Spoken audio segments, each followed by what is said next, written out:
We are going to party like it's SummerSlam 1997 up in here. What's going on, guys? Welcome to your Raw review. Happy Monday to you. The road to SummerSlam continues, and the road to SummerSlam is just about complete. One more Raw left before the big show, and one of the biggest and most,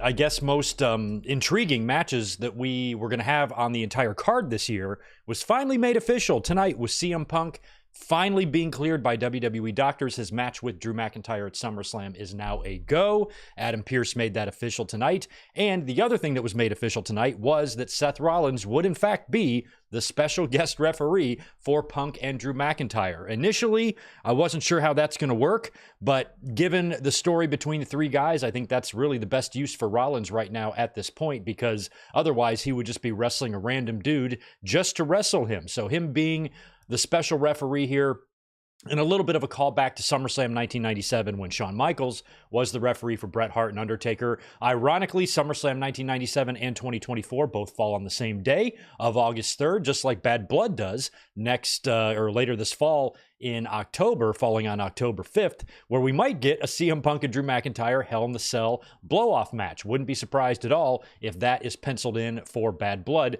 provided everybody can stay healthy. But I'm really happy that we did get Punk and McIntyre official now for SummerSlam. And in terms of the rest of Raw, I thought it was a decent show. There was a couple of funny things on here. We got another big story beat with Rhea Ripley and Dominic and Liv Morgan. I really liked what happened there, even though it feels like they're setting up a pretty obvious finish for Rhea and Liv Morgan. There's some other outside elements there too that might affect that match, so we'll talk about all of it. Overall, I wouldn't say tonight's Raw was a great Raw, but I think tonight's Raw was a better show than Friday's SmackDown. SmackDown had a really solid Andrade and Carmelo match, but the rest of the show was largely mediocre, and tonight's Raw I thought was pretty good. I'm really actually surprisingly enjoying what they're doing with Gunther and Damian Priest. I love that Gunther kind of just TED Talks his way through his feuds now. And of course, we had the big brawl to open the show that carried out into the backstage area. And I'm finding myself liking this issue between them way more than I thought I was going to, which is why I had initially pitched the idea of inserting Rollins into this match to make it a triple threat. I don't think it really needs it now. I'm actually perfectly happy with what Gunther and Priest are doing on their own, and I'm appreciative that they've been able to create a story there that I'm somewhat interested in. So overall tonight, I would not give tonight's show a bad grade. I'm going to go 7.5 out of 10, something like that. What do you guys think in terms of this evening's Monday Night Raw? Something that sucks, a little programming note here from WWE this week. They announced that the next two Mondays are going to be, the Raws are going to be airing on the Sci-Fi Network. I'm guessing they're being bumped from the USA Network due to the Olympics. Now, back in the 90s, Raws around SummerSlam time were preempted all the time for the US Open. And then years before that, it was the dog show that would usually happen in February, and I think again sometimes in the summertime too. But the dog show and the US Open used to really wreak havoc on WWE Raws back in the day, especially around SummerSlam time. So it's funny to see, it be kind of back to the 90s in here, and the next two Raws, that means the go home and the post SummerSlam Raw will both be on Sci-Fi. That sucks, but it's the Olympics.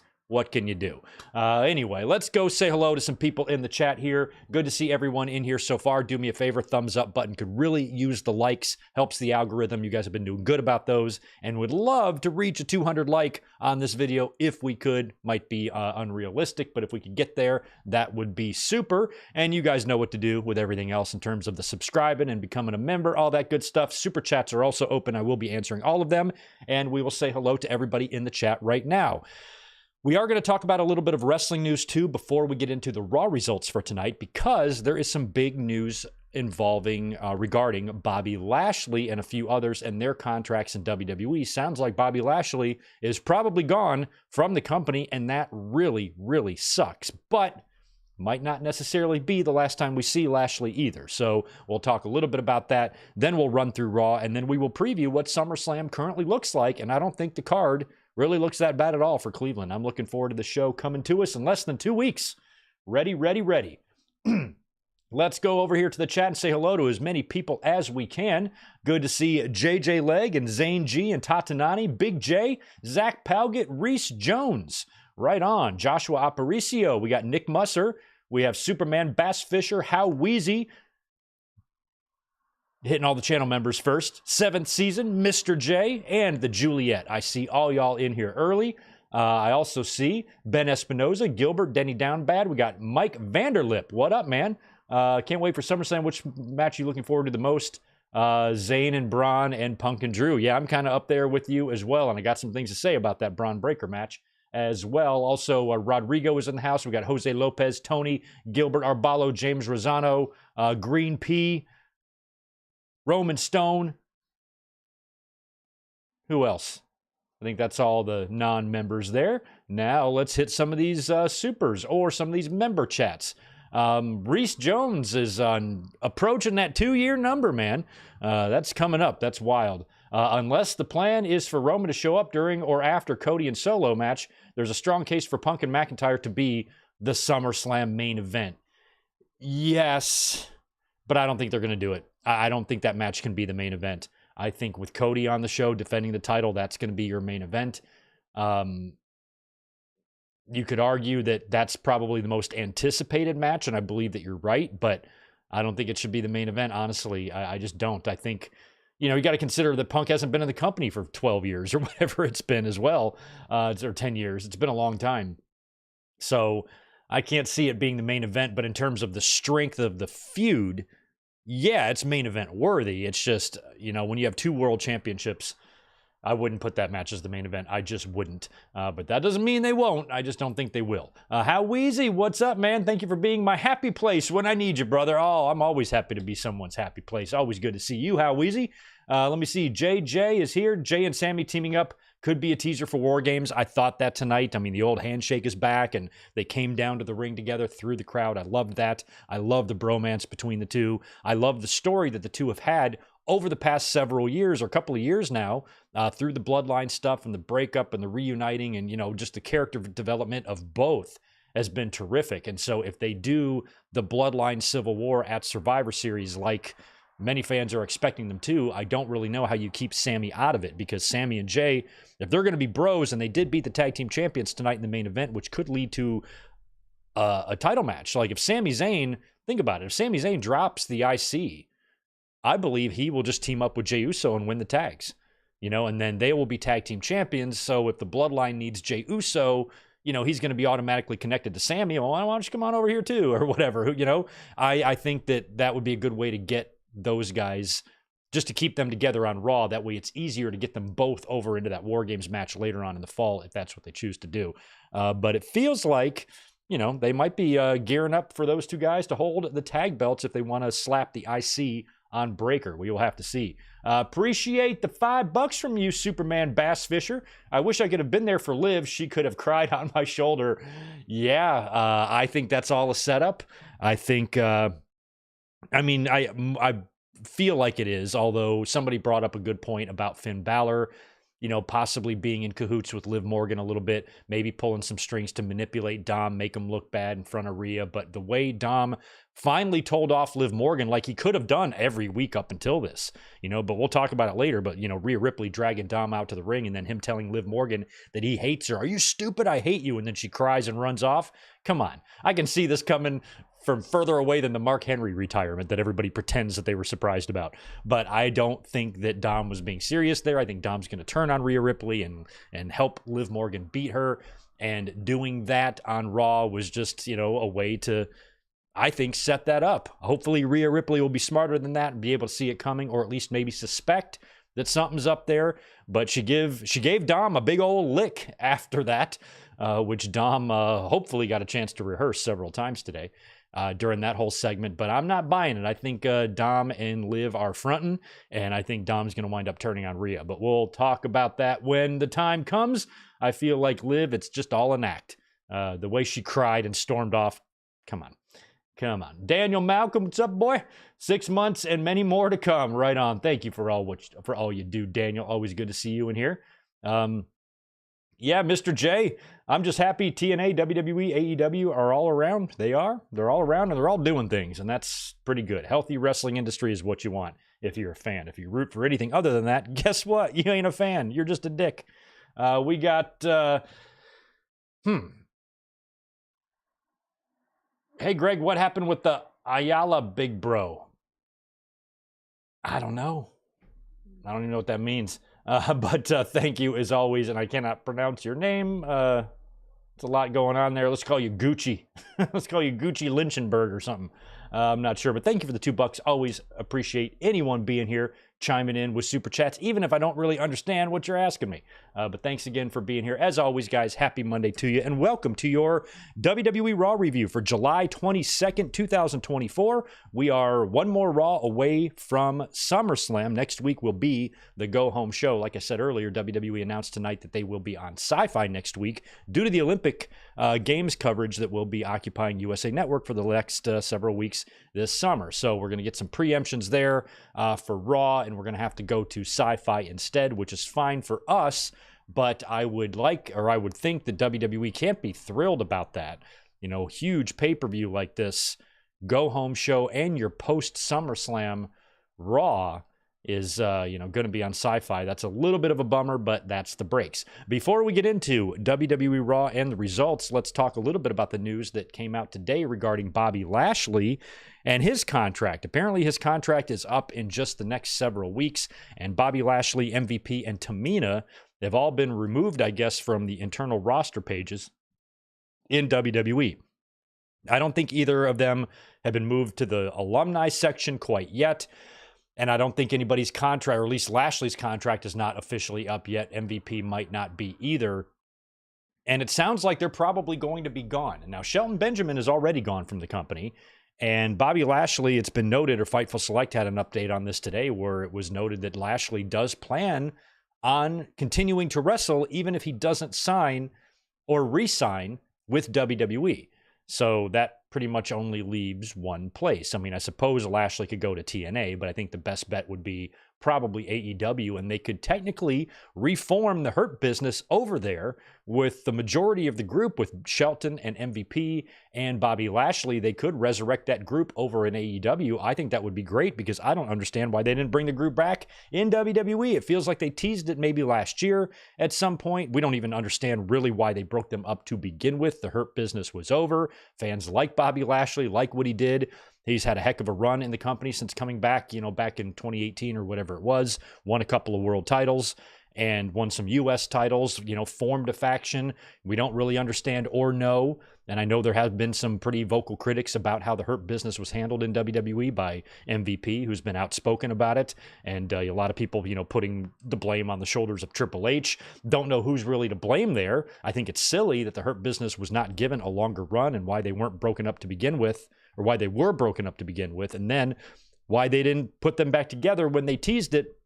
And then Lashley's most recent outing here with the Street Profits, they all look great together, but they were trying to be, I guess they were trying to be heels, but the fans really enjoy seeing Lashley, so that was hard for them to do. And then they were just feuding with the Final Testament. They weren't doing a whole lot, and then I guess Lashley got injured, and we haven't seen him since.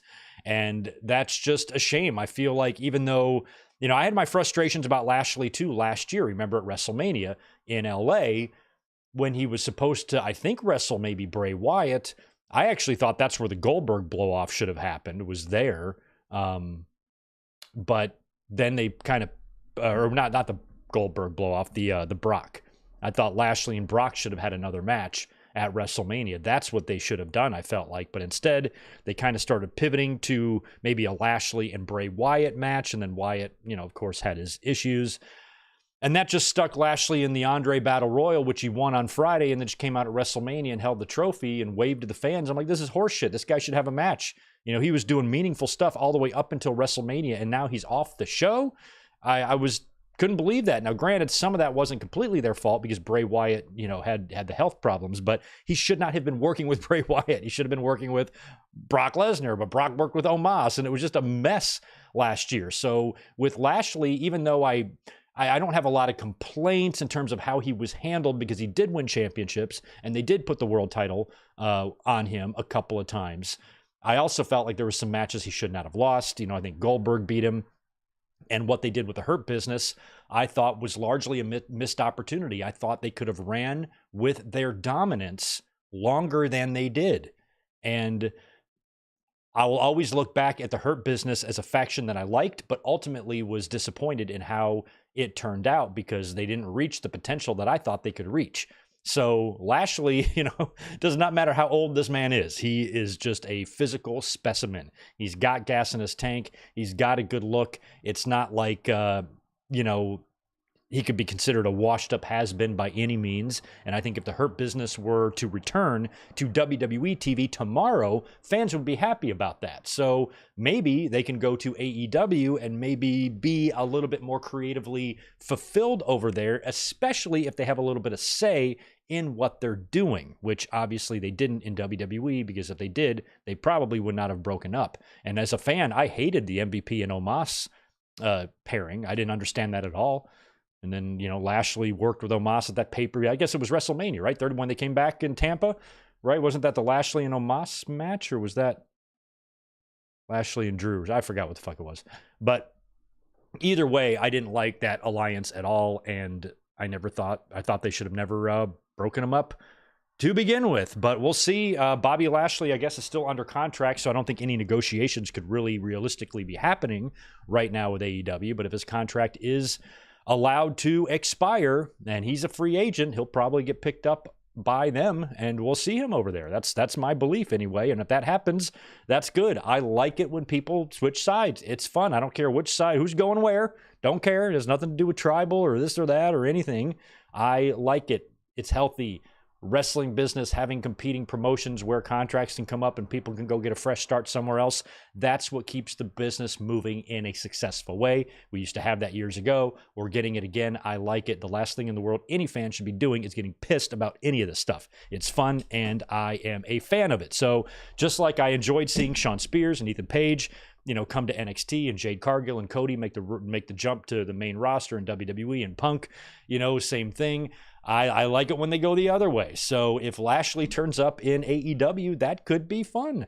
And shit, he could do great things over there. There's lots of guys he could feud with and work with and whatnot. So we will see what happens. Wish Bobby Lashley the best. I kind of thought that he would wrap up his career in WWE. He still might. We might get word tomorrow that he's re-signing with the company. But I just feel like if he was gonna, he woulda type of thing.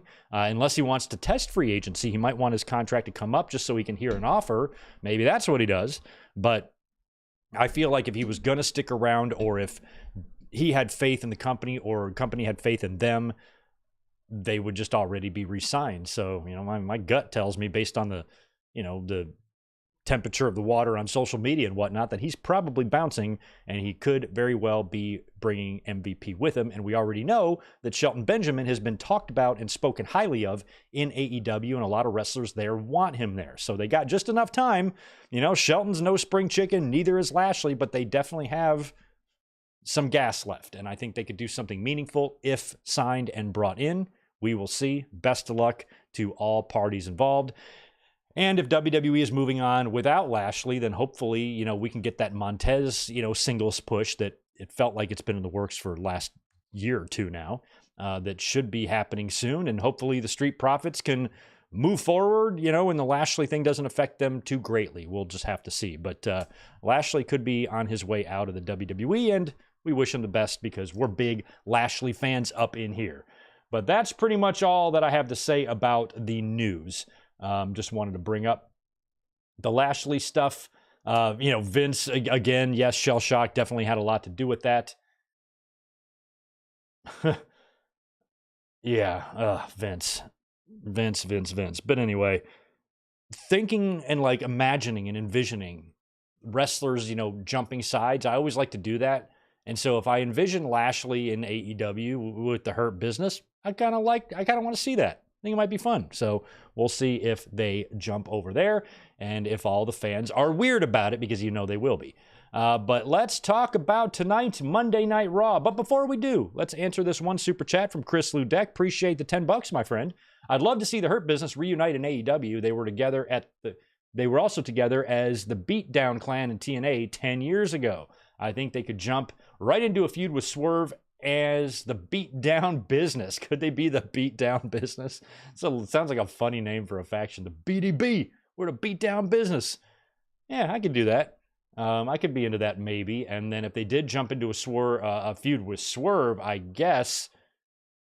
Fuck, I'm thinking of more of a faction though. They should just target the Elite and just beat the fuck out of them. Could you imagine if Shelton Benjamin and Bobby Lashley cornered the Young Bucks in the bathroom? Little Matthew and Nicholas going to be in a world of shit. So I'd like to see them go right after the EVPs and mess them up good. Cheers, by the way. I'm drinking a Gatorade Zero tonight. Good old Gatorade Zero. I love that, though, the Beatdown Business. Yes, I did, Daniel. Did I hear the rumor of Survivor Series coming to L.A.? Yes, Survivor Series might be in L.A. this year. Maybe I'll go. I was there in 2018. It was fun.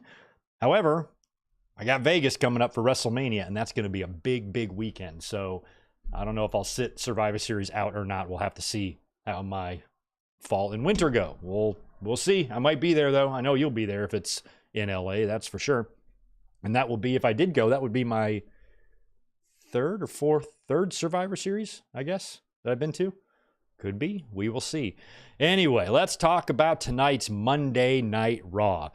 Opening up the show is World Heavyweight Championship contender challenger at SummerSlam, Gunther, opens the show, and I really liked what Gunther and Priest did last week. Now, I was still in Hawaii wrapping up my vacation last Monday, but I did see the segment between Gunther and Priest, and I like what they have done in a short amount of time. They have made me care about this. Prior to Money in the Bank, I was pitching ideas and fantasy booking Rollins being inserted into this because I thought that maybe, not necessarily to me, but maybe in the general wrestling audience, they might find a Gunther and Priest match somewhat bland or maybe boring. But they picked up the heat here quick on this, and they got it moving. And I liked the back and forth on the mic last week, and then this week, Gunther opens up the show and does the same as last week in terms of a lot of the insults, and judges, he judges all of the Judgment Day, calls them all street trash, calling out Damian Priest. Priest comes out, they immediately start brawling, security floods the ring, pull apart brawl type of thing. We go to commercial, we come back from commercial, they're still brawling in the backstage area, and Priest and Gunther are pretty much gone for the rest of the night. They literally brawl all the way out of the building. Now later on, we would get a big Gunther video package hyping up the match here that's kind of set up like a TED Talk type of thing, where he's just speaking in front of a big screen, where it's illustrating a lot of the history of Priest and himself. And he gives, a fair amount of props to Priest while calling him trash and street trash and all of that, but also acknowledges that, he has carried the belt honorably. So he did go out of his way at least to see that, or to say that, and having Priest stand up to him, and be like, you're not taking this belt off of me. Priest is a big guy just like Gunther is. It's been kind of intriguing. I enjoyed the brawl, and I think I'm going to like this match way more than I thought I was going to if you asked me about this 4 weeks ago, or right after King of the Ring when Gunther won. I don't know on paper how much I was really excited for this one, but now, in a very, very short amount of time, Gunther and Priest have both made me care. That's good. That's really good stuff. So happy to see this one. I mean, I had Gunther picked the whole time. The moment he won King of the Ring, I'm like, well, there's your new World Heavyweight Champion. There's no way he's not going to win it at SummerSlam. But you do got to remember, we have Bash at Berlin coming up. Damian Priest has done a good job of making himself a credible champion, to where it should not be just a given that Gunther is going to win. We have a lot of other, outside elements. There's a lot going on in Judgment Day right now.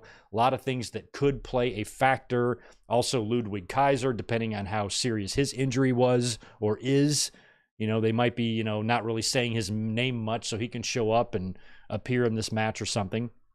Something could happen that keeps the belt on Damian Priest. It's very possible. And then they do the big change at Bash at Berlin, where the match could potentially be the main event. I think either way at Bash at Berlin, you're going to get Gunther and Damian Priest. I think that's the match we're going to get there. But it's either going to be Gunther defending the World Heavyweight title against Priest, or something happens in this match, Priest survives, they do it again, and Gunther takes the title there. But I think since Solo Sikoa, I'm not expecting to win the title. I think Gunther probably will win the championship here, but he's, probably only, the third, maybe even fourth most, I'd probably say third, most important match on the show. I still think you put Cody and Solo just because that's the world title and you're likely to get a Roman Reigns appearance here. That's going to be your top match, followed by Punk and Drew. And then I'd probably put Gunther and Priest third with Morgan and Ripley fourth, is how I'd rank them in order of importance to me. So it's possible that the Bash at Berlin thing happens, but what do you guys think? Is Gunther a shoo-in to win the title at SummerSlam? Or are they going to stretch it out a couple more weeks and have him do it in Berlin, where it can be the main event, where it can be on friendly territory, main event of a pay-per-view, closing out the show, winning the title type of thing? If I'm Gunther, I'd almost prefer to win it there, to be honest, but we will have to see. Up next was it's going to be a number one contenders match for the Intercontinental Championship. Braun Breaker taking on Ilya Dragunov. Now, last week on Raw, Sami Zayn granted Dragunov a match because of Dragunov having his back with Breaker and whatnot. But Breaker came out to, make sure nobody won the match. I think he speared Dragunov through the steps or whatever he did. And now it's one-on-one. So I find it odd that Breaker was actually getting a match here that could land him in a title match at SummerSlam after what he did last week. So he suffered no punishment for that. But what I thought they were going to do here is a triple threat, because we already have a one-on-one for the U.S. It's going to be Logan Paul and L.A. Knight. So I thought, since Dragunov has been involved in this whole thing, that whatever they're doing with these three guys will just result in a triple threat. So I thought for sure, since Breaker came out and screwed up Dragunov and Sami last week, that Sami would come out and attack Braun Breaker here or something, and that would force Adam Pearce to just book a triple threat. But that's not what happened. The first thing that happened is these guys absolutely killed each other, beat the hell out of each other in the match. Just extreme high impact strikes and forearms and punches and slams, and my God, I don't know how their jaws, necks, backs, neck, chest, breast, and head isn't all damaged and bruised up. But the finish was a little bit weird. Dragunov got caught with a spear on the floor. He kind of he jumped off the apron, I think, and then Breaker speared him. It didn't even look that good or devastating, but it was enough to knock him out, to where the referee just stopped the match. Dragunov was unable to continue, so they awarded the victory to Braun Breaker. My only question is, Ilya Dragunov was on the floor. Why didn't you just count his ass out? Why didn't you go 1, 2, 3, 4, 5, 6, 7, 8, 9, 10? But instead they did a ref stoppage instead. Seemed stupid. You could have just counted him out. Same thing. And Braun Breaker was awarded the victory, and he will now face Sami Zayn at SummerSlam. I wasn't even sure, even after he was awarded the victory here, I was like, no, that doesn't feel like how he would get a title shot. A ref stoppage, I thought that maybe something was still going to happen, or Sami Zayn might speak up and say, no, I'm not putting my title on the line against that asshole for him winning that way. I'll take on both of them or something. I thought it was still going to result in a triple threat, but it didn't. They had the match graphic up right away for SummerSlam. So it will be Breaker and Sami again for the title at SummerSlam. This time, Braun Breaker will probably make good on this opportunity, and I think we have a really good chance of, or a sodden, maybe not a really good, but a decent chance of both world champions keeping their titles, but both secondary champions losing. I think Logan Paul and Sami will probably both drop their titles, and I honestly think that Cody, Liv Morgan, I guess the title changes I see happening at SummerSlam for sure are Braun Breaker and Nia Jax, for sure. Gunther is not a definite to me. I feel like he probably will, but he's not a guarantee in my mind, where I think Morgan is going to keep her title.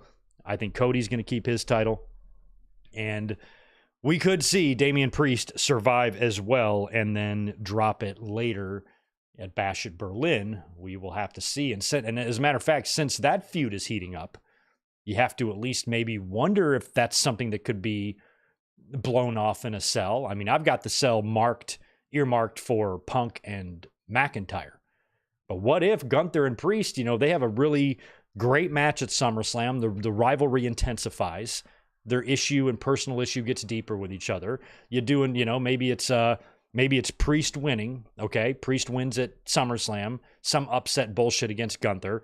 Gunther then gets the rematch at Bash at Berlin, wins the championship there, and then you do the blow-off and complete the trilogy in the Hell in the Cell at Bad Blood. Just a thought. But if anybody's going to be in that cell, I want it to be Drew McIntyre and CM Punk. The Juliet, what's up? Thank you for the $5. Hey, Greg, was your restaurant affected by the IT outage that happened on Friday? Also, aren't you glad your flight left Tuesday night instead of Friday? Yes, I am. I got home just in time before all of that went down. We had no issues at all at my restaurant with any of that. But my parents were still in Hawaii. They didn't get back until today. They somehow avoided being affected by that as well. But no, nothing ever happened to me in my life with that. And it sucks that people who were inconvenienced by that, because it sounded like a pain in the ass. That's for sure.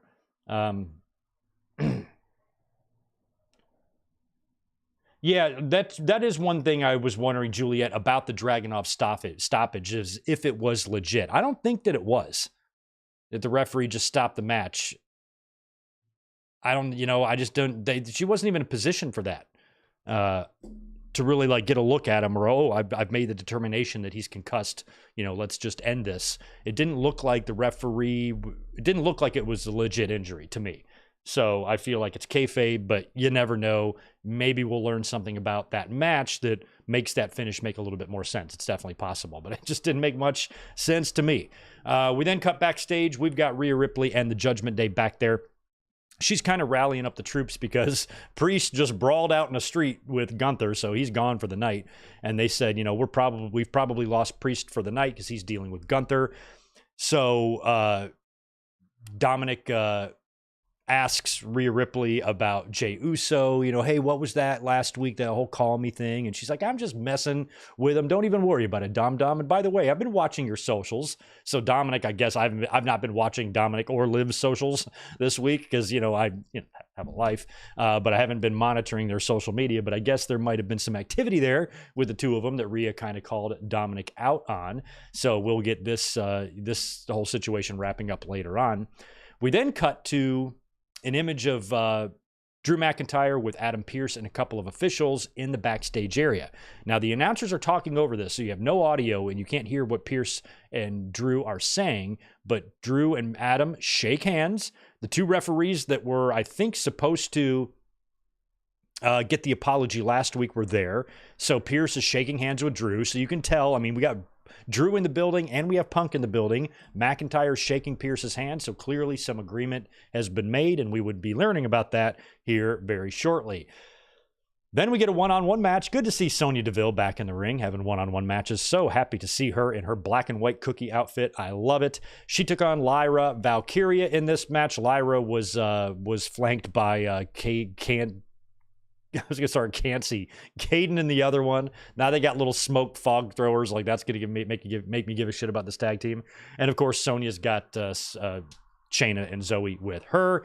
Sonya won with her finisher there. All of the women got involved, fighting on the outside. I think Lyra came through to kick one of them, and that's when Sonya was able to grab her and hit her with whatever she's calling her finisher these days and get the win for herself and for the crew that she has been putting together. I kind of do like Sonya, Shayna, and Zoe together because they kind of remind me a little bit of Severn Shamrock and Blackman. Remember when they briefly united? They even had a name. I think they were called the Shooters, and they were just a short-lived faction. But they actually teamed up Blackman, Kenny, and Severn for a week and a half. And I wish I would have seen that have a longer run. Those three guys. So these three women kind of remind me of those guys a little bit. We then get another Wyatt 6 creepy video. This one is focused on Nikki Cross, or Sister Abigail, or whatever the hell she's supposed to be. All creepy as all hell. And she just says, cryptic shit. You thought you were lied to, or I don't know, something like that. Didn't pay much attention. Then it's time. Now we got a big top of the hour segment here. CM Punk is in the building. He was advertised for the show. We were going to find out tonight, one way or the other, if he is cleared or not for SummerSlam. And he makes his way to the ring. He high-fives the fans. Big high five with Samantha Irvin. Very wholesome stuff. And he gets in the ring, and he's ready to fight. He doesn't want to wait until SummerSlam. He wants to take on Drew McIntyre right there, right now, right in the middle of the ring. Calls out Drew McIntyre. McIntyre's music hits. And it's one of those things where you knew that the match was going to be on, and there was some sort of weird stip, like they can't touch each other, because McIntyre is not running out there, not trying to attack Punk. He was kind of handcuffed by whatever agreement that Pierce made. So he walked out to the stage and he's got a microphone in his hand. I'm like, okay, we know he's not going to run to the ring for a brawl. He's going to talk first, and he's actually patting himself on the back. Hey, look at me. Look how calm I am. And like Drew's been anything but calm this whole time. Now he's calm one night and he's all happy with himself. So he says he wants so badly to get in that ring and to beat Punk's ass, but he doesn't want to. And that's when he kind of turns around, starts walking in the other direction. Punk then gets out of the ring, goes, well, I do, charges McIntyre. Excuse me. Punk is then met by security. They're holding him back, so they're holding back Punk while Drew taunts Punk with the bracelet and all of that. And then Adam Pearce comes out, and that's when he explains what exactly is going on. He makes the SummerSlam match official, and he announces to the audience that CM Punk is officially cleared, and then it will be CM Punk versus Drew McIntyre at SummerSlam, but he says the match is off if these guys touch each other. The match is off if they fight, and whoever throws the first punch will be suspended or whatever. And then Pearce says that he has a referee problem. And unfortunately, I think they might have botched this announcement, sort of.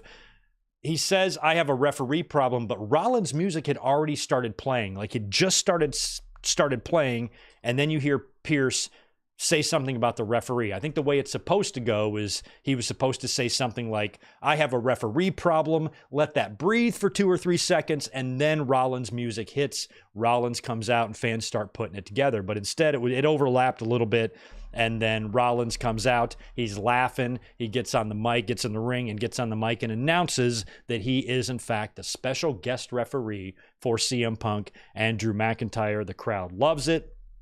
And he's laughing in McIntyre's face and whatnot. So it is official. All of the rumors we heard this past week about this being the role for Seth Rollins at SummerSlam, being a special guest referee, sounds like, or definitely has been confirmed now, with the announcement being made tonight. And honestly, I'm actually okay with this. You know, we talked about it last week too. I'm surprised, if you have a cleared Seth Rollins on your roster, that you don't use him for the show. But at the same time, you don't want to just make a match for him. Well, he's healthy. Let's just use him. Let's just stick him in there with anybody. He fits much better here as a special guest referee, because having him as the special guest referee will help extend the Punk and Drew issue, because whatever finish you do here does not matter who wins this match. It doesn't matter. Neither guy is going to be hurt or affected by the loss, because Rollins is going to play a role in the finish. So they've set themselves up here nicely where we can get a great match. And they could literally beat either guy here. Either way, this issue will probably continue. Either way, I'm hoping this issue gets blown off in October in Hell in a Cell. So regardless of what you do, you just have to have Rollins involved in the finish. You could do, you don't want to do a complete rehash, a complete callback of 1997, but you could have something like that where, Rollins gets spit at by Punk, and then Rollins goes to hit Punk with a chair. Punk ducks. Drew gets blasted, and then Rollins has to count the 3. Or does he? Is he going to have stipulations? Is Adam Pearce going to force him to call it down the middle, much like they made Shawn Michaels call it down the middle all those years ago? Now, one thing that Adam Pearce said, or maybe it was Rollins in the promo, he said next week, Rollins is going to be in the ring. I think it was Pearce. Pearce said all 3 of you are going to be in the ring next week. It's going to be Punk and Drew. Neither of these guys can touch each other before SummerSlam or the match is off. And Rollins will be in the ring with them to announce what his referee instructions are. So I don't know what the hell that means. I said all along that when Punk and Drew is officially made for SummerSlam, you got to have a stip. There's way too much bad blood. I mean, we got taunting of the family with the bracelet. We've had Punk screwing McIntyre out of the World Heavyweight Championship 3, count 'em, times. There's been blood in this feud. It's highly, deeply personal. I don't know how you can have a regular ass match where you can be counted out and shit. So Rollins, whatever these referee instructions are, I don't know if that's just another word for stipulation, or if Rollins is going to announce next week, there are no rules. You just can't touch me, that's all. Or I don't know. Or what Rollins is going to do or who he's going to help. But I don't think Rollins' character is going to go into this match with the intention of helping anybody specifically. Something's going to happen in the match, much like we saw in 1997, where in the heat of the moment, Rollins is going to react, and that's going to play a big role in the finish of this thing. He's probably going to catch a stray one. Guarantee you. Rollins is going to eat a Claymore when Punk dives out of the way.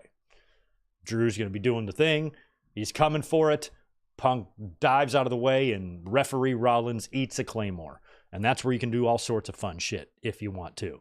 But either way, I think Rollins is probably going to get inadvertently hit by both opponents, in this match. And whatever happens in the finish, it's probably going to be, a Rollins bump that hopefully he will recover from a little bit quicker than normal referees. And something in there with that whole deal is going to lead to the finish, and it's going to be Rollins. Rollins is probably going to be the person that the loser blames for the loss, is what I'm guessing. So I am curious if that's going to maybe take the heat away from from Punk and Drew. If Rollins screws up and costs Punk the match by accident, even though the two of them have beef, Rollins might not necessarily have meant to do that. So if he does, is Drew still going to be hell-bent and focused on his feud with Drew, or now is he moving his interest over to Rollins? I feel like the Drew and Punk issue is too deep for it just to be done here. You don't have a blood feud like this and then do one match and call it a day. So Rollins' continued involvement in here seems almost like a given, to where this is going to result in a triple threat match at some point between these three guys. But maybe the Hell in the Cell match could be just Punk and Drew. So they're doing, help me out here because I don't know, they're doing Bash at Berlin later on in August, right? What are they doing in September? Do we have a September show or September PLE? Is it Extreme Rules, or what is the September PLE? Do we even have one? Educate good mic work in the chat for me, because I'm not really sure. So I'm not sure if it's just Bash at Berlin and then we go right to Bad Blood. There might not be anything in September. There doesn't need to be, because a Bash at Berlin is late August and Bad Blood is October 5th. You don't need a show in September. Hopefully there's not one. So we will see how it goes. Yo, Zane G. Oh, I got a couple of supers to answer here. Let me hit a couple of these. First guy I want to say hi to was Zach. Zach Goller, what's up, man? Zach was in town. We went and had a little appetizer together a couple weeks ago. Thanks for the $10, my friend. Man, some guys like Dominic Mysterio just have all the luck. What's your level of hype for SummerSlam this year? I think definitely has potential to beat last year's. Yeah, I think it does too. I'm pretty hyped for it, to be honest. I actually like the fact that we don't have two super strong world championship matches, but there's enough strength in some of the undercard. And plus, I think the championship matches are still going to be good. I think Damian Priest and Gunther is really going to surprise us. And then if we get Roman Reigns, that's going to make the Cody and Solo match worth it. I'm expecting a big Dom turn in the Ripley and Morgan match. I don't even think I'm really going to hate Nia Jackson Bayley. And I think the IC and US title matches are going to be strong. And they probably set up a women's tag of some kind too tonight. They're kind of putting that in motion with the champs calling out Jade and Bianca, and then tonight Zoe and Sonya and company got in their face. So there might be some big multi-woman thing for the championships at SummerSlam. We will have to see. Zane G, thoughts on Ziggler as TNA champ? Congrats to him. I'm super happy that Nick Nemeth won the TNA title. I mentioned on the podcast yesterday or on Saturday that if he were to go or show up like in NXT, for example, due to the working agreement between the two companies right now, would he come in as Dolph Ziggler or would he come in as Nick Nemeth? It would be really weird to see him turn up there after working in the company for 17 years under that name or whatever it was, and then all of a sudden, it's Nick Nemeth, formerly Dolph Ziggler, you know? It's like he used Dolph Ziggler for like 3 presidential terms. Like, what the fuck? I don't know. I am happy for him, though. I've always been a fan of Ziggler, and I'm glad that he won the title over there. And you got $2 for me. Have SR in the match, making it a triple, have Seth Rollins in the match, making it a triple threat. We'll get there. That's what they're going to do, Zane, but they're not going to do it for SummerSlam. He's going to be the referee for SummerSlam, but I think a triple threat is coming for sure. And then hopefully we still get Punk and Drew finishing up in some sort of a big blow-off match somewhere. And another thing we have to wonder and keep in the back of our minds is Punk's health. I really hope that he stays healthy when the match happens at SummerSlam in a couple of weeks. Elizabeth and I just watched the Brock and Punk match from 2013. I thought that was a great match. I'm hoping that they can do something as exciting or similar to that with Punk and Drew. And I hope Punk doesn't get hurt. Like, legitimately. I really, really hope not, because I want to see Punk have a run, you know? I'm so desperate for this guy to have a run, an uninterrupted run, to where he can just work for like 2 years without being injured. That would just be so nice if we could just get that. And this might be our last chance. If Punk has another match and 5 minutes into the match, he tears something else, I guess we're just going to have to be done with Punk, because he's not going to be able to hold up. So this run is crucial to his legacy. It really is. And he's going to be diving in head first right into the deep end here, off an injury, not being in the ring for 8 months. Prior to that, not in the ring for 6 months. Prior to that, not in the ring for 9 months. I mean, how many matches in the last 2 years has this man wrestled? 4, I think, something like that. It's not been much. And he's going to be wrestling a match of this magnitude against McIntyre. You know, maybe part of the reason Seth is in there as a referee also is just to add more stuff to where Punk can maybe take it a little bit easy or not have to go too crazy, but you want this match to be crazy. So hopefully Punk can just stay healthy through it all. And thank you for that, YL Go T-Bars. No PLE between Bash and Bad Blood, good sir. Thank you. I am so glad that there's not a PLE, because wouldn't that suck? That means it's going to be one of those 2-week turnarounds, which always suck. And about 30 plus days. I don't even know the date on Bash at Berlin. I'm guessing it's late August, right? So over 30 days, over a month to build to Bad Blood. That's fun. And I'm curious if they're going to do just one Hell in a Cell match or if each brand gets one. You know, I don't think each brand needs one.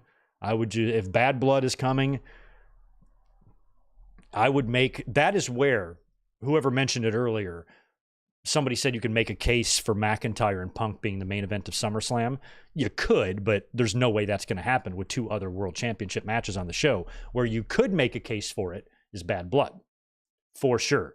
You know, that's where I would do, you know, put Cody in another tag or something, and then have McIntyre and Punk blow off their issue right there in the Hell in a Cell, and maybe even put a title shot at Survivor Series on the line, just like they did with Shawn and Taker back in '97. That's my pitch anyway. We are backstage again. Judgment Day is back there. They're walking through the hallways. I guess they're looking for Jey Uso. So they all agree to split up looking for Jey.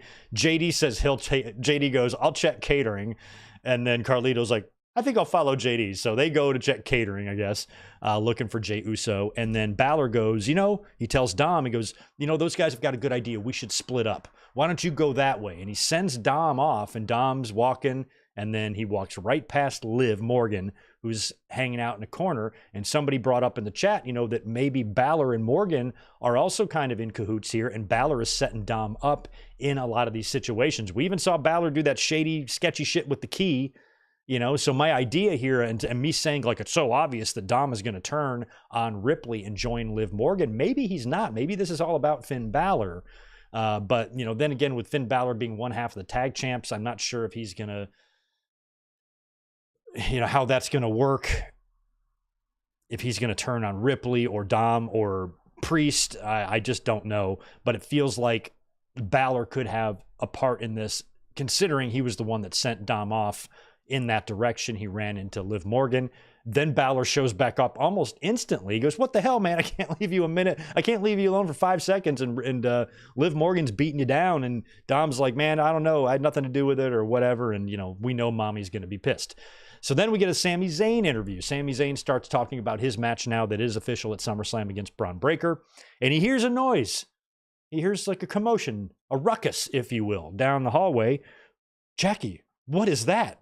What could that be? He says. And then he runs to go investigate. Turns out Jey Uso's getting his ass whipped by Judgment Day. Sami Zayn jumps in there to help out and saves his friend. So nice of Sami Zayn. Then it is time for Xavier Woods teaming up with his new pals, the rest of the Alpha Academy, to take on the New Testament or the Final Testament.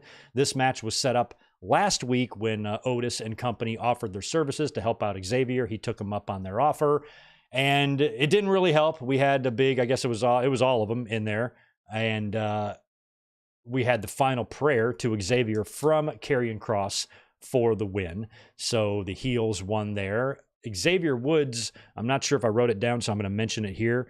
Later on in the show, he did approach Adam Pearce requesting a match with Kross next week one-on-one, which Pearce granted. So we will get Xavier and Kross next week, one-on-one. It's an issue I don't have a whole lot of issue with, interest in, to be honest. Don't really care about what they're doing, but we'll see if it leads to anything different for Xavier Woods. Now, after the match, Otis and Tozawa and Maxine are in the ring. Then that's when Chad Gable and the Creeds come out. So finally, we are going to get this closure, I guess, in American Alpha or Alpha Academy, because we never really got that. I thought we were going to get a much bigger segment in the ring, like when the whole thing finally imploded.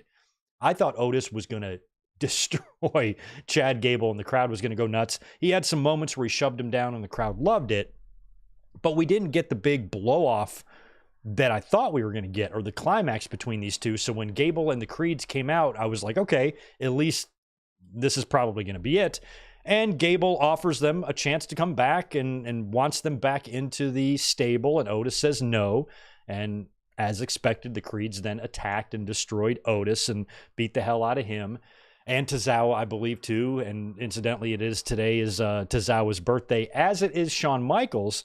And I'll never forget, I just love this time of year because there was a couple of years in the 90s there that I remember so vividly. And one of them was 1996. And I remember the apartment I was living in. We had it was the first apartment I ever lived in. And there was no air conditioning. We had like a window unit in the living room. And I just remember being in that living room on those hot summer nights with the window unit, AC blowing on me, watching the NWO basically formed. This is when Hogan, turned heel, joined the NWO. I was watching a lot of those nitros from Disney, the nitro where, NWO attacked Backstage and Rey Mysterio got lawn darted by Nash. Those shows during that time period, I'll always remember. I can feel them. I can still smell them and feel the vibes of them. And another one is a WWE Raw that happened on this day. It was 96. This would have been the same taping. They were in Seattle. This was the same taping, I believe, that Farouk made his debut and Ahmed Johnson got injured. And it was a Raw taping there. And Shawn Michaels had a big birthday cake. And I remember they threw it on Sunny, and that was when Sunny, I think, was a Smoking Guns, and she was wearing that little brown outfit. My favorite Sunny outfit of all time was that brown one she wore. Holy smokes. So that whole TV taping there, I remember as Shawn's birthday, in late July there, and I just think back to 1996 and how much of my life still lie ahead of me, being 19 years old, living on my own and, watching some interesting things unfold. But I'll always kind of remember Shawn Michaels' birthday for that one Raw where he came out. That was right after International Incident. He's setting up his match with Vader coming up, or maybe that was might have been after SummerSlam. No, it was before. Oh yeah, it was definitely before SummerSlam, prior to his match with Vader, setting all that stuff up. So if you've never seen that set of tapings from Seattle, the old Key Arena, I believe is where they were, that is a fun memory. Sorry for the sidebar there. Anyway, happy birthday to Tozawa and to Shawn Michaels.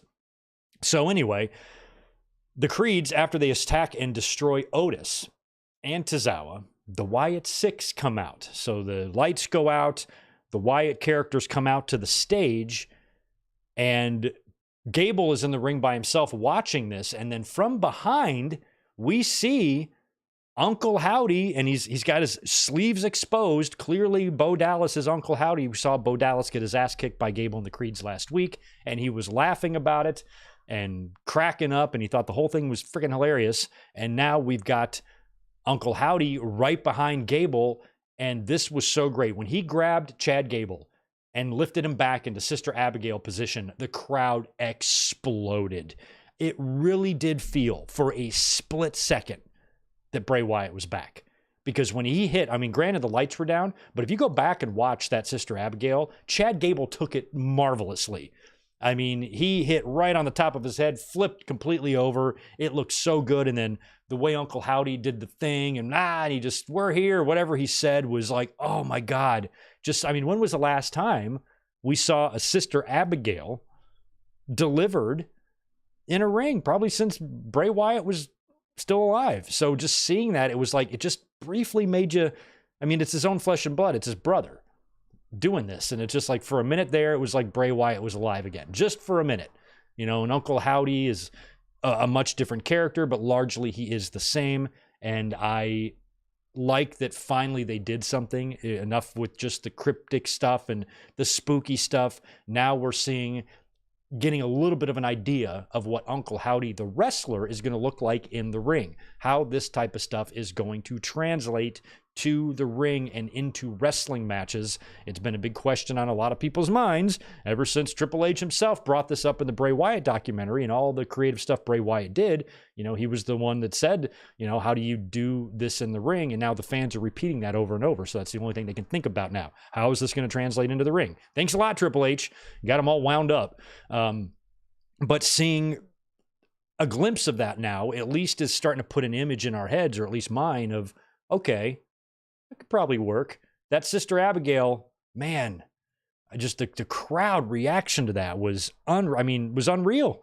It was one of the loudest pops of the month, I think, in either company. It was just awesome. Absolutely loved it. So good stuff there.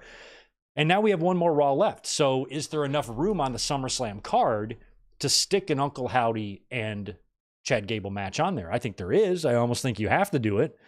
But if you are going to do it, you got to make that announcement next week. You got one more week left, because right now the SummerSlam card is looking pretty full. After that, we got a match that we didn't get. It was Bronson Reed taking on Peter Dunne.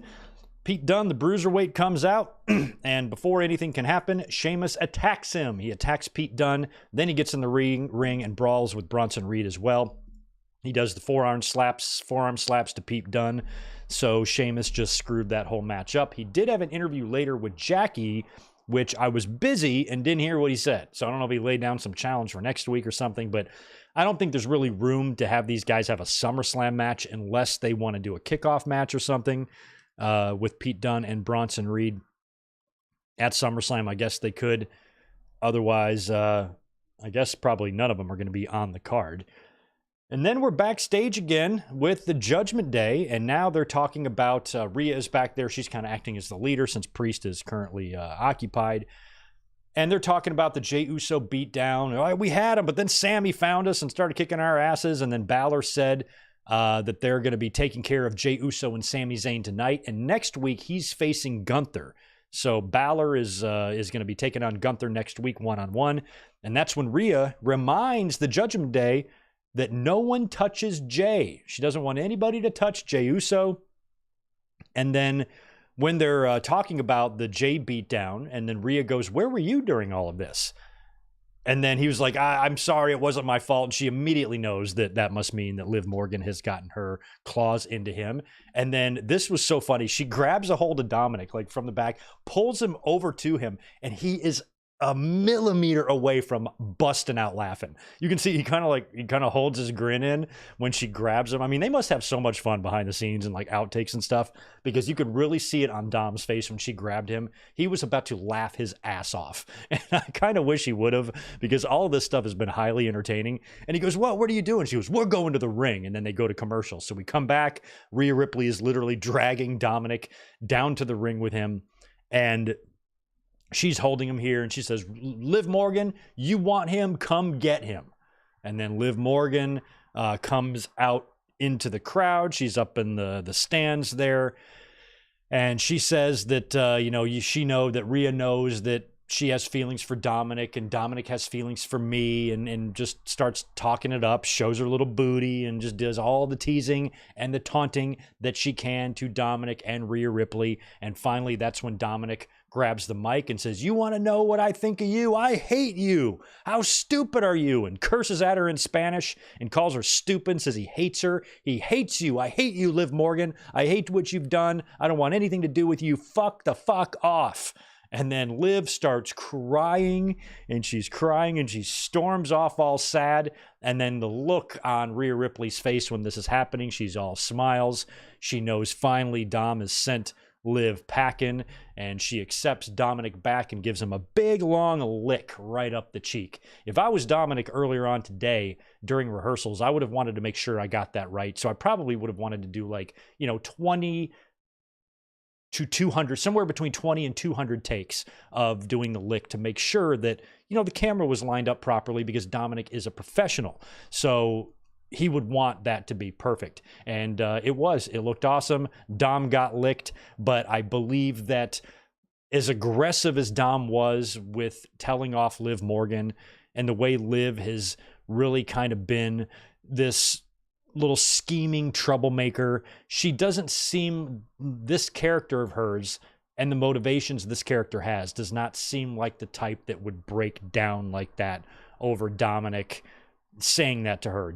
She's using Dominic is all it is. The audience knows this. Rhea Ripley knows this. Dominic saying that to Liv Morgan would not cause her to react that way, because Liv Morgan's motivation is revenge on Rhea Ripley and taking everything away from her. It's more about harming Ripley than loving Dom. It always has been. I don't believe that has changed yet, although maybe it has if Dom and Liv are in some sort of cahoots here. So to me, it feels like this was all staged to give Rhea Ripley a false sense of security. Maybe Liv Morgan, over the past few weeks, Ripley even acknowledged the social media posts and stuff of Dominic, saying that she's been watching what he's been saying and what he's been doing. Liv Morgan chipping away at him slowly, being so nice and so kind, because one thing that she's not been to Dominic is abusive or whatever. Now, Mommy's not necessarily abusive, but she's not putting up with that little prick shit either. So when Dominic screws up, she lets him know, where Liv is a little bit more tender, shall we say. So maybe the story is that, over the course of time, Dominic has grown to also love Liv Morgan, and this was all done to fool Rhea Ripley. That way, when Dominic is in her corner at SummerSlam, he can turn on her and help Liv Morgan win the championship. That's what I think is happening here. Otherwise, they would have wanted to keep the audience unsure of, where Dominic's head is at. For him to make it so definitively clear where his head is at before and ahead of the SummerSlam match, tells me that they're going to, I wouldn't even say swerve at this point, because I feel like everybody has sniffed out this Dominic turn. And when it happens, I just hope it's executed well. I'm not going to really call it predictable, because I don't even think predictability is bad all the time.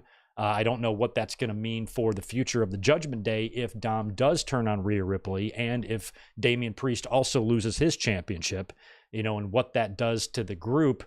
And if Dominic is just now going to be moving on to Liv Morgan, and then maybe, I could see, Ripley being babyface. Obviously, she kind of already is. And then Priest is already treading into that babyface role as well. So I could see Dominic and Liv being more on the heel side, Priest and Rhea Ripley being baby faces, and then Dominic and JD and Balor probably being heels.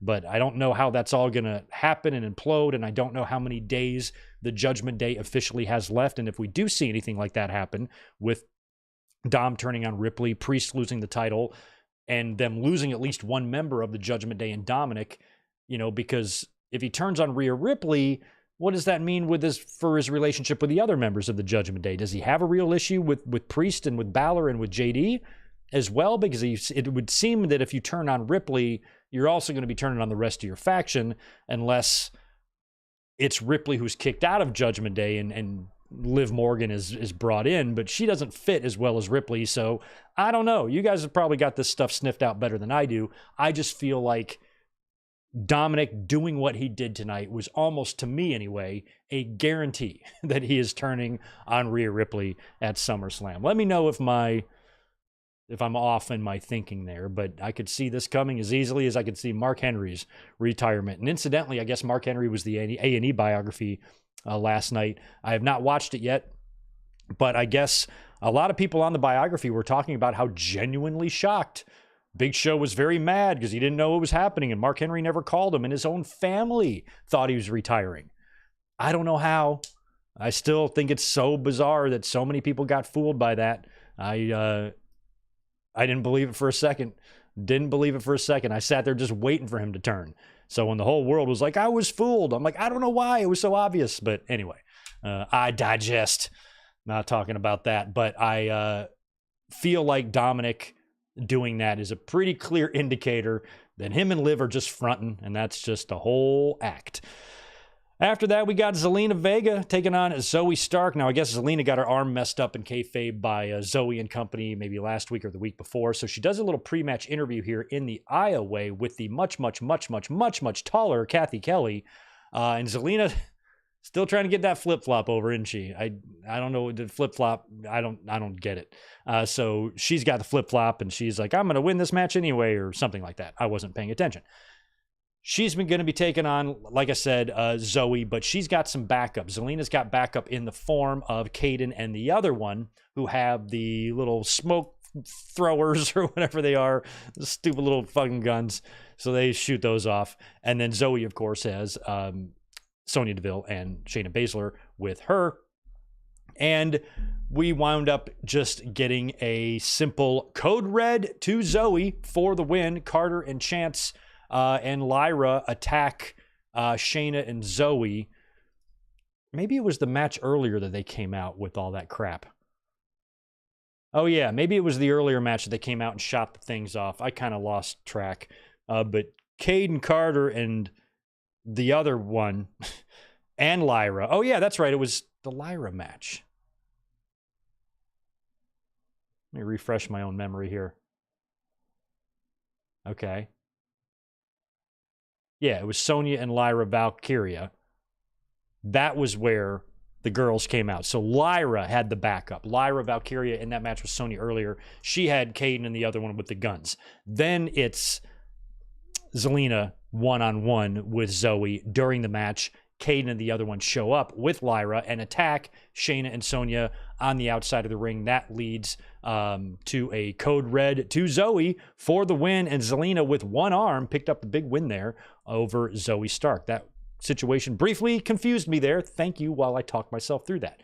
Then we're backstage again with Adam Pearce. This is where Xavier Woods approaches him, like I mentioned earlier, and requests that match with Karrion Kross one-on-one next week. Pierce grants him that, so that match is set. And that's when McIntyre shows up and tells Pierce, and informs us too, because I thought from Drew's perspective that he knew about Rollins being the ref. He did seem a little surprised when Rollins came out, but he kind of confirmed it here with Pierce. He goes, hey, you didn't think about telling me about Rollins being the referee? He goes, well, I didn't have to tell you that. You obviously have a problem with referees after all you've done to them, so I made the only choice I could. And Drew, mentions that, hey, I've got issues with Rollins. Granted, he has issues with Punk too, but, you are really putting me in a weird spot here, making him the referee. And then that's when Pierce, I mistakenly said this happened earlier, but this is when Pierce lets McIntyre know that next week he's going to be in the ring with CM Punk. And that is where Rollins is going to announce his referee instructions, which I guess means stipulation, or he's just going to put some rules or guidelines in the match. I don't know. We will see what happens next week. That should be an explosive segment. I'm ready to see that. I'm ready to see Punk and Drew and Rollins, especially if they have the ongoing stip that Drew and Punk cannot fight prior to SummerSlam. If they touch each other, matches off, and one or both of them will be suspended. So then we're backstage. We get the women's tag team champs, Mel Batost and the other one. They're being interviewed, and they cut a promo on Jade and Bianca on SmackDown, and then here they were confronted by Sonya Deville and Shayna Baszler and Zoe Stark. So I'm guessing, I mean, are we going to get like either a triple threat or a fatal four-way women's tag team championship match at SummerSlam? I feel like that's what we're going to get. And if we get that, are they going to put the belts back on Bianca and Jade? Or are those two finishing up business? I don't know. But it seems like you want Jade and Bianca on the show. So I feel like since Sonya and her crew showed up here, they're either setting up for a multi-team thing or doing a number one contenders match. Well, I don't know how they can do that if they're on separate brands, but hell, they could set up some sort of number one contenders match if they wanted between Sonya and Shayna and Jade and Bianca or something, but sounds like a multi-team thing will be likely what they do. Then we get that great video package, that awesome video package with Gunther talking about his feud and his issue with Damian Priest, kind of like in a TED Talk style. Really, really liked that. Thought that was awesome. And really well presented. And like I said, WWE's done a pretty good job making me care about these two guys. And that's really, really great. And that leaves us with the main event, Jey Uso and Sami Zayn taking on Finn Balor and JD McDonough, the current WWE Pizza Champions. This was a non-title match. Fun match here, fun main event. Jey and Sami did the big entrance coming through the audience. We've been seeing this pretty much every week on Raw lately, and the match was fun. We get the big Uso splash to JD for the win, and Jey and Sami pick up a big win over the tag team champs. Makes me wonder if they will be in line for a tag team title shot after SummerSlam if Sami Zayn drops the IC to Braun Breaker, which he probably will. As a matter of fact, Braun Breaker came out after this match and speared Sami Zayn and then ran off. So we got another match. We got a couple of matches, I guess two. Confirmed, two more confirmed for SummerSlam. Sami Zayn versus Braun Breaker and CM Punk versus Drew McIntyre. So all in all, I thought tonight's show was good and an excellent setup for SummerSlam here in a couple of weeks. Next week's Go Home, don't forget, will be on the Sci-Fi Channel where they will set up the instructions or the referee instructions for McIntyre and Punk, and I'm sure Gunther and Priest will do their final setup for their big match as well. And SummerSlam is looking like a pretty solid card. I ain't gonna lie, I'm excited for the show. We will be here the night of SummerSlam next Saturday doing a full watch along and review. It's gonna be a blast. Right on. Mr. T, hey Greg, can I get a shout out? On my birthday, it's 5 a.m. here in the UK watching you. Glad to be here. Happy birthday, Mr. T. Right on, man. Loved you in WrestleMania 1. I thought you did a great job. Good job at WrestleMania 2 as well. Never watched your show, but I enjoyed Rocky 2. And I also pity fools all the time. And I don't know, Mr. T, if you happen to be related to Mr. Coffee or not, but if you are, let us know. And happy birthday to you, man. My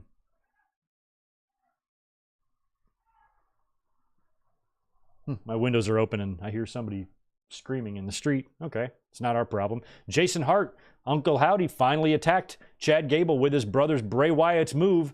It was kind of poetic. I really loved the pop. I was so blown away by the pop. It's like the fans felt the spirit of Bray Wyatt. I did. I mean, I told you for like a split second there when he was hitting that move, it felt like Bray Wyatt was back. Just even for a moment, just a quick one. Just a flashbulb moment there. Felt like we had him back. And it was pretty cool, pretty powerful stuff.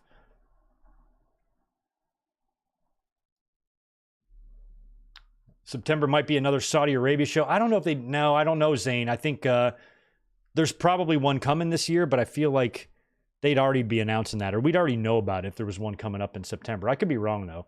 But hopefully there is no pay-per-view in between Bash in Berlin and Bad Blood. There certainly doesn't need to be. That's for sure. August 31st is Bash at Berlin. Right on. So, yeah.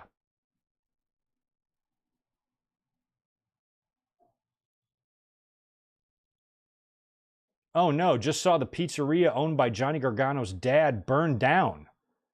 That sucks. That sucks. All the best to their Garganos. Hopefully no one was injured in that. That's a bummer. Yikes. Yeah, all the best to Daddy Gargano there. Working through that. Very cool. All right. Well, I think that's probably going to do it for tonight. I appreciate you guys being here with me. I will be up here, I'm sure, midweek talking about something. If any news story happens, I'll hit you with a mic drop. I might be dropping some clips on the channel. Keep an eye out for a YouTube short or whatnot.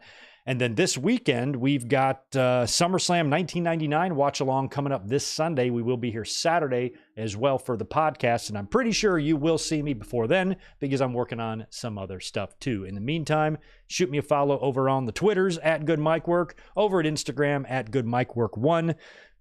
Make sure you're hitting that like button on your way out the door, subscribing, all that good stuff. I wish you all a great evening and a wonderful rest of your Monday, and I will be looking forward to talking to y'all soon. Have a great rest of your